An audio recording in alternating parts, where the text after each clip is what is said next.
Shalom saudara, kiranya kasih karunia Tuhan Yesus Kristus menyertai kita sekalian. Renungan harian keluarga pada hari Rabu tanggal 17 Agustus 2022. Sebelum kita membaca dan merenungkan firman Tuhan, marilah kita satu di dalam doa. Bapa di surga, kami mengucap syukur padamu, oleh karena kebaikan-Mu kami boleh ada sebagaimana kami ada pada saat ini. Ya Tuhan, sebelum kami melakukan aktivitas kami sepanjang hari ini, kami hendak membaca dan merenungkan firman Tuhan. Kuasai kami dengan Roh-Mu yang kudus, sehingga kami boleh mengerti apa yang menjadi kehendak Tuhan dalam kehidupan kami. Terpuji-puji nama-Mu, di dalam nama Tuhan Yesus kami berdoa. Amin. Saudara-saudara yang dikasihi Tuhan, pembacaan Alkitab kita terdapat di dalam Yesaya 61 ayat 4-6. Mereka akan membangun reruntuhan yang sudah berabad-abad, dan akan mendirikan kembali tempat-tempat yang sejak dahulu menjadi sunyi. Mereka akan membaharui kota-kota yang runtuh, tempat-tempat yang telah turun-temurun menjadi sunyi. Orang-orang luar akan melayani kamu sebagai gembala kambing dombamu, dan orang-orang asing akan bekerja bagimu sebagai petani dan tukang kebun anggurmu. Tetapi kamu akan disebut imam Tuhan, dan akan dinamai pelayan Allah kita. Kamu akan menikmati kekayaan bangsa-bangsa dan akan memegahkan diri dengan segala harta benda mereka. Sampai di sana pembacaan Alkitab, terpujilah Kristus. Saudara-saudara yang dikasihi Tuhan, tema RHK pada hari ini adalah menjadi pelayan Allah. Saudara-saudara yang dikasihi Tuhan, kesempatan melayani Tuhan merupakan anugerah yang indah di dalam hidup ini. Dalam lingkungan Gereja Masehi Injili di Minahasa, pelayan Tuhan secara khusus disebut penatua, diaken, pendeta, dan guru agama. Pendeta dan guru agama mendapatkan pendidikan teologi, dan khusus untuk pendeta, mereka juga melewati masa-masa vikariat.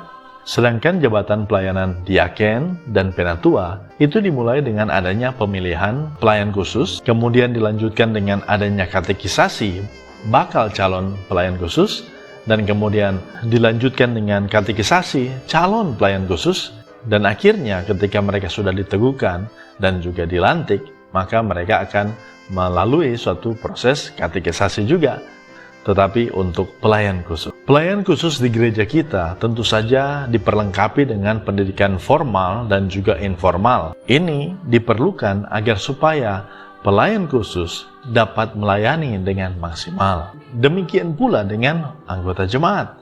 Kesempatan melayani tidak hanya melalui pelayanan mimbar, tetapi juga melalui pelayanan umum. Sebab pelayanan ibadah bagi kita tidaklah hanya dipahami dengan arti ritual seperti bernyanyi, berdoa, dan pelayanan firman, tapi juga dalam arti aktual, yaitu menyangkut hidup keseharian jemaat, keluarga Kristen yang dikasihi dan diberkati Tuhan Yesus. Pembangunan secara fisik kota Yerusalem dan Bait Allah dilaksanakan bersamaan dengan semangat pembaharuan iman atau kerohanian mereka. Bangsa Israel penuh semangat memberi perhatian membangun kembali kota dan Bait Tuhan yang runtuh. Tetapi pada saat yang sama, kehidupan iman kurang diperhatikan dan dipedulikan. Oleh karena itu, banyak umat yang menjauh dari Tuhan. Oleh karena kegagalan demi kegagalan pembangunan kembali kota Yerusalem, Nabi Yesaya mengingatkan bahwa mereka akan dinamai pelayan Allah. Disebut pelayan Allah karena merekalah yang akan menyelenggarakan dan mengatur pelaksanaan ibadah. Mereka akan melayani dan dilayani baik dalam hal pembangunan rohani maupun dalam pekerjaan untuk kehidupan dan kesejahteraan pelayan Allah. Keluarga Kristen yang dikasihi dan diberkati Tuhan. Sebagai pribadi dan keluarga, penting memberi perhatian yang seimbang pada pembangunan, baik fisik maupun rohani, dalam kehidupan sehari-hari kita. Kedua hal ini harus berjalan bersamaan untuk segala sesuatu yang kita kerjakan, baik di rumah maupun di luar rumah, sehingga pelayanan kita kepada Allah sebagai pelayannya menjadi pelayanan yang paripurna. Kiranya Tuhan memberkati kita semua. Amin. Marilah kita berdoa.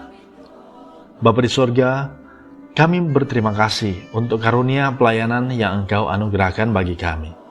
Pimpinlah kami agar dapat mengerjakan pelayanan yang seimbang dan utuh dalam seluruh kerja dan kesempatan pelayanan. Di dalam nama Tuhan Yesus, Amin. Saudara-saudara yang dikasih Tuhan, jika saudara-saudara menyukai video ini, jangan lupa untuk meninggalkan like dan subscribe ya. Dan jangan lupa untuk menonton video MTPJ di minggu yang berjalan ini. Sampai jumpa di video-video yang lain. Bye!